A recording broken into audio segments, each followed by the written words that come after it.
الله الرحمن الرحيم. الحمد لله رب العالمين، وصلى الله وسلم وبارك على سيدنا وحبيبنا محمد وعلى آله وصحبه أجمعين. السلام عليكم ورحمة الله وبركاته. خۆشەویستانم ئازیزانم، ڕۆژی گورانی ئومەتی محەممەد المستەفا صلى الله عليه وسلم، سلام و ڕەحمەت و میهرەبانی خوای گەورە بڕژێ بەسەر دڵ و دەرونی هەمومان. یا ڕەبی خوایە لێ دەپارێمەوە بە ناوە جوانەکانت، داوا لێ ئەەکەم بە ئیسمی عەزەمت، یا ڕەحمان و یا ڕەحیم، یا غەفور و یا کەریم، یا حەی و یا قەیوم، ویا بەدیع السەماوات والأرض، ویا الله ويا الله ويا الله ويا أكرم الأكرمين ويا أرحم الراحمين ويا ذا الجلال والإكرام.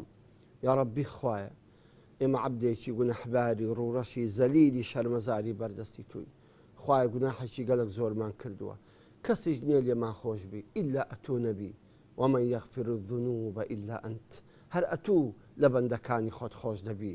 خوايا تۆ خاوەنی دوو کۆمەڵە سیفەتێکی کە ئەم سیفەتانە وەمان لێ دەکەن قەت مەئیوز نەبین لە مەغفیرەت و لە لێبوردەیت و یا ئەکرەم الئەکرەمین.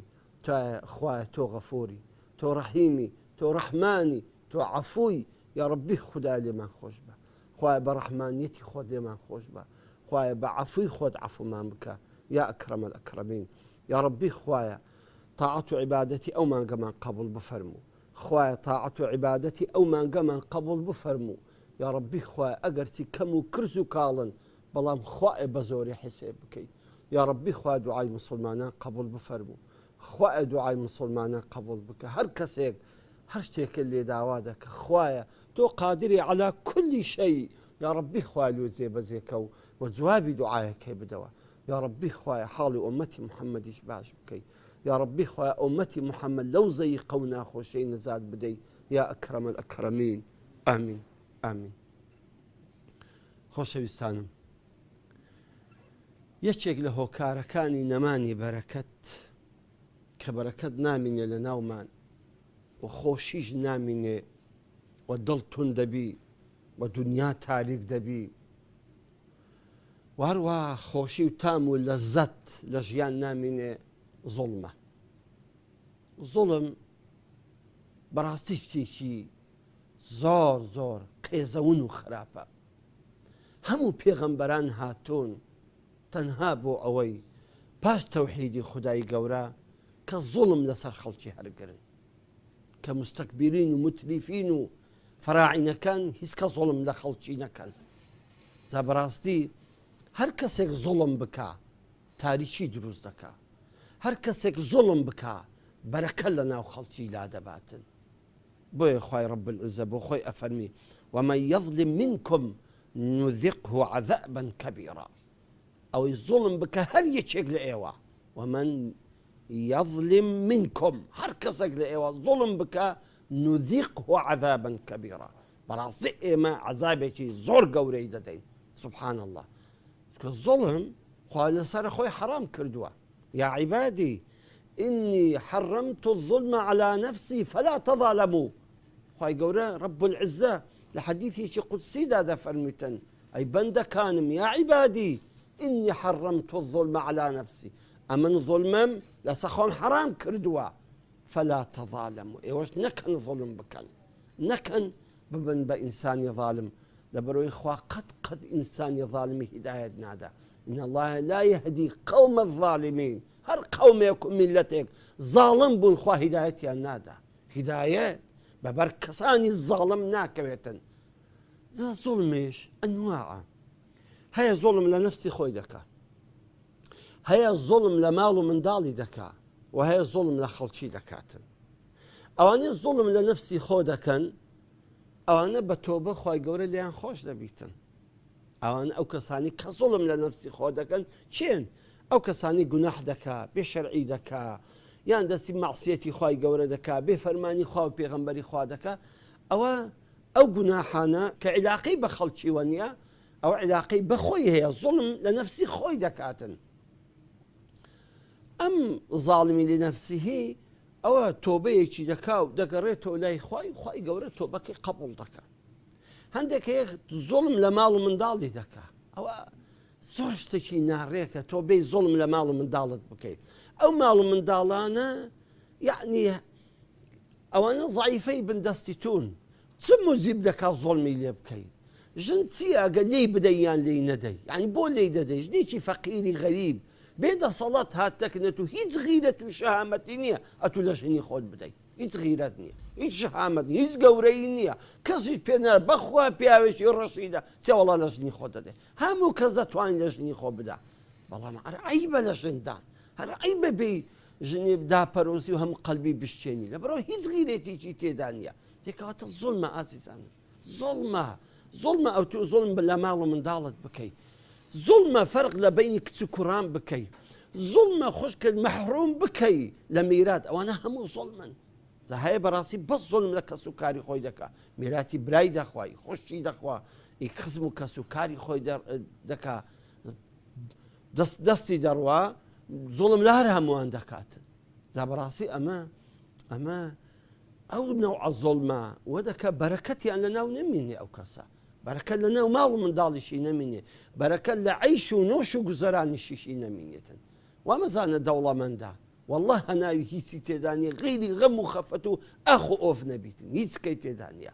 بەس ئەمە داخی گرانم، بەس ئەمە تەمەشای شکل لە ظاهیرەکەی دەکەین، تەمەشای سیارەکە و قەسرەکە و عاردەکە و ڤێلایەکەی دەکەین و دەزانین ئەو لە قیمەی سەعادەت و بەختەوەریە، بەخودای وە نییە، بەخودای وە نییە، وەڵڵاهی تەمەنای عەمبارێکی دەکاتن. ئەو کابرای بینە تەمەنای عەمبارێک دەکات، تەمەنای کرێکارێک دەکە کە چەند بە مرتاحی لە خۆی دەژیتن، ئەو هەموو ژیانی خەب و خەفەتە، ئەو هەموو ژیانی مەئساتە، هەموو ژیانی فرمێسکە، هەموو ژیانی ئاخ و ئۆفە، بەڵام دەکەن کەس وە ناڵێ بەسەرە خۆی ناینیتن، هەزار دەردیشی لێ بە کەس نارێتن، بەڵام ئەگەر بێت و ناودڵی بکەیتەوە و کلیلی ناودڵی بکەیتەوە و دەرگای دڵی بکەیتەوە، ئەو زا دەزانی چ ئاخ و ئۆفێکی لە ناو دڵدایە و چ مشکیلە و چە مەشاکلێکی زۆری هەیە. ئازیزانم بەڕاستی زۆڵم ظلماتە ڕۆژی قیامەت، هەر کەسێک زوڵم بکە لە ڕۆژی قیامەت تووشی تاریکی دێتن، خوا بمان پارێزیت. دا زوڵم مەکەن، نەکەن زوڵم لە کەس و کاری خۆتان بکەن. هەشە زوڵم لە چێ دەکا؟ هەشە زوڵم لە خەڵک دەکا، پارەی عەمەلەی نادا، ئەمە زوڵمە. ئەزیەتی عەمەلەی دەدەی زیاد ئیشی پێ دەکەی، ئەمە زوڵمە. فێر لە خەڵکی دەکەی لە کڕین و فرۆشتن، ئەمە زوڵمە. تۆ ئیشی لە دائیرەکەی خۆت ئیشی بە تەمبەڵی دەکەی و یاکوت حەقی مەعاشەکەت نادەی بە حەڵاڵی کە لێی تەمبەڵی و ئیشی خەڵکی جێبەجێ ناکەی، ئەمە زوڵمە. ئیتر زوڵم گەلک زۆرە ئازیزان. تۆ هەر شتێک لە غەیری مەوزعی خۆیدانی زوڵمە، چکە زوڵم لە لوغەی عەرەبیدا وەضع الشەیء فی غەیری مەحەلیه. تۆ ئەو ئیشە ئەو شتە ئەلێرەیە جێی بیبێ جێیەکی بکە، ئەو زوڵمت کرد. لە مدیر دائیرەی ئەگەر مۆزەفێک شیاو نەبوو بیکەیتە مدیر زاتیە یان بیکەی مدیر حسابات میسال، تۆ زاڵمی زوڵمت کرد، لەبەرەوە مستحق نیە بیبێ وێندەر، بەزە بە حزبایەتیەکەی و لەبەر برادەراتیەکەی دەیبێ وێندەر، تۆ زوڵمت کرد. دا بەڕاستی تۆ هەر ئیشێک بکەی ئەو ئیشە شیاوی ئەوێندەر نەبیتن، ئەو تۆ زاڵمی. دا بەڕاستی ئێمە کەسمان لێ دەرناچین لەوەی کە هەر هەمومان زوڵممان کردووە، یان تۆ زوڵمان لە خۆمان کردووە، یان ئەو تە زوڵمان لە ئەوانەی لە بندەستمانە کردومانە، یان ئەوە تە زوڵممان لە خەڵکی کردووە. و گەورەترین زوڵمیش ئەوەیە تۆ حەق و مافی خەڵق بخۆی. کە بەڕاستی پێغەمبەری خوا دەفەرمی صلی الله عليه وسلم اتقوا دعوة المظلوم، دەفەرمی خۆ بپارێزن لە چی؟ لە دوعای مەظلومێک کە زوڵمتان لێ کردووە، فإنه ليس بينه وبين الله حجاب، لەبەرەوەی لە بینی وی و لە بینی خودای گەورە هیچ پەردەیەک نییە، یەکسەر دوعایەکەی نەقڵ دەبی، یەکسەر دوعایەکەی دەڕوە. خوای گەورە پێی دەفەرمی لە ئەنسوڕ وعزەتی وەجەلالی، قەسەم بە عزەت و جەلالی خۆم لە ئەنسوڕەنەکە وەلەو بەعدە حین، هەر سەرت دێخم با ماوەیەکی تریش بێ، هەر سەرت دێخم. جای ئەو کەسێک کە زوڵمت لێ کراوە، ئەی ئەو چیژەی کە زوڵمت لێ کراوە لەلایەن بابت لەیان برات، ئەی ئەو کوڕەی کە زوڵمت لێ کراوە لەلایەن برا گەورەت، ئەی ئەو خەڵکەی کە زوڵمتان لێ کراوە لەلایەن هەر کەسێک هەموو ئەوانەی کە زوڵمیان لێ کراوە ئێوە گەورەترین سلاحتان لە دەستە کە دوعایە دوعا بکەن خی گەورە بەسەرتان دێخیتن خی گەورە نوسڕەتتان دەدا خی گەورە لەو مەزەق و ناخۆشیەی نەزاتتان دەداتن پێغەمبەری خوا صلی الله عليه وسلم باسی حاڵی ئەو ئومەتەمان لۆ دەکا ئێستا ئەو حاڵی کە تێداین ئەفەرمی پێغەمبەری نازار صلی الله عليه وسلم دەفەرمی لە پاشە من کەسانێک دێن کە حکمی خەڵکی دەگرنە دەست کە ئوموری خەڵک دەگرنە دەست دەفەرمی ئەوانە زوڵم دەکەن ئەوانە حەق و مافی خەڵک دەخۆن ئەوانە هەرچی بەخۆی کەیفیان لێ دەیکەن بەڵام حەقی خەڵکیش نادەن سەرۆت و سامانی خەڵکی لوش دەکەن هیچ حەق و مافی خەڵک نادەن ئازادی خەڵک پێشێل دەکەن بە کەیفی خۆی لە ڕەفاهیەت و سەفاهیەت و تەرفیهیات دەژین بەڵام خەڵکیش نانی ئیلا اللهە نییە بیخواتن هەزاران خەڵک محتازی هەزاران شتە هیچ ئیهمالیان دەکە و بەس خەریکی خۆیان و تێرکردنی خۆیانن دەفەرمی ئەمانە ئەم زاڵمانە هەر کەسێک بڕوایان پێ بکە یارمەتیان بدا فەلەست منه ولەیس منی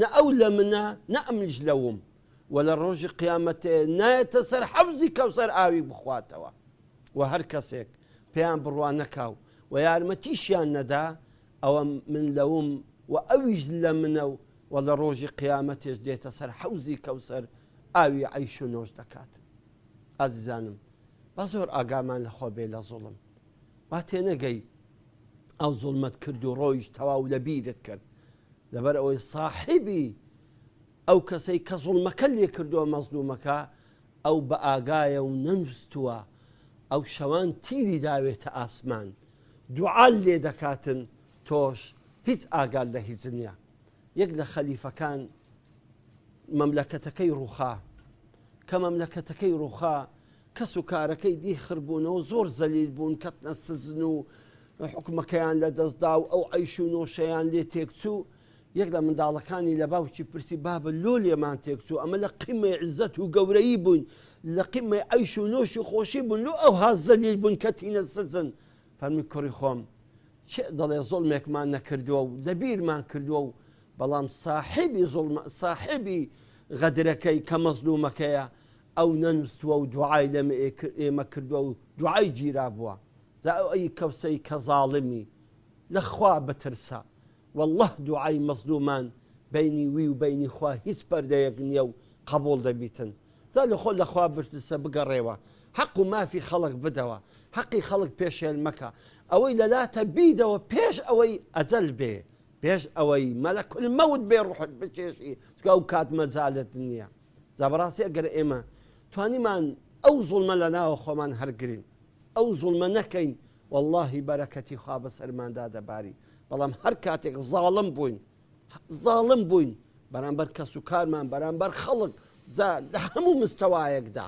لەسەرێ هەتا خوارێ ئەمە زاڵم بووین حتمەن بزانە بەرەکەت نایەلی زوڵم لە دوو خۆ بەس غەزەب بەس وێرانی و بەس بێبەرەکەتی و بەس قات و گرانیش دەینیتن سبحان الله بەڵام عەدالەت بالعەکسی ویە ئەوەی خۆشیە بەسای عەدالەت دێ و ئەوەی ناخۆشیە ئەوەی نەهامەتیە ئەوەی نەکبەتیە ئەوەی دوژمنکاریە ئەوەی خوێن ڕێشتنە هەر هەمووی بەسای زوڵم و زوڵمکردن دێتن زە ئازیزانم با مڕاجەعەتی خۆمان بکەینەوە زۆر بە وردی چکە هەمومان زاڵمین و هەستیش پێ ناکەین یان ئەو تە زوڵم لە نەفسی خۆت کردووە و ئاگات لێ نییە یان زوڵمت لە ماڵ و منداڵ و ئەوانەی لە بندەستت کردوتە و ئاگات لێ نییە یان ئەو تە زوڵمە لە خەڵک کردیە و ئاگات لێ نییە با مڕاجەعەیەک بکەین لەو ڕەمەزانەدا فرسەتە ئەگەر خوا نەخواستە زوڵمێکمان کردووە ئەو بە ئەم زوڵمە